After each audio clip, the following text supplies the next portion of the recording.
Welcome to our channel. If you want to analyze cryptocurrency trends effectively, follow these step-by-step instructions to make informed investment decisions. Step 1.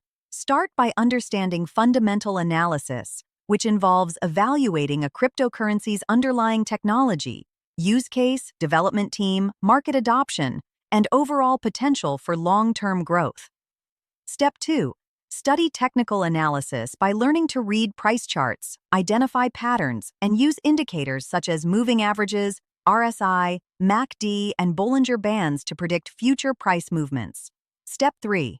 Monitor market sentiment through social media platforms, crypto forums, news websites, and sentiment analysis tools to gauge the overall mood of investors towards specific coins or the market as a whole.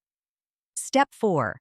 Keep track of trading volume and liquidity metrics, as higher volume often indicates stronger trends and more reliable price movements, while low volume can signal weak or unsustainable trends. Step 5.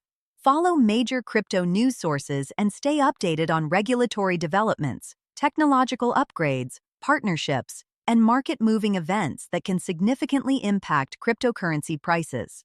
Step 6. Analyze on-chain metrics such as active addresses, transaction volume, hash rate, and whale movements to gain deeper insights into network activity and investor behavior. Step 7. Use multiple time frames when analyzing trends, from short-term intraday charts to long-term monthly charts, to get a comprehensive view of market direction and potential entry or exit points. Don't forget to like this video and subscribe to our channel.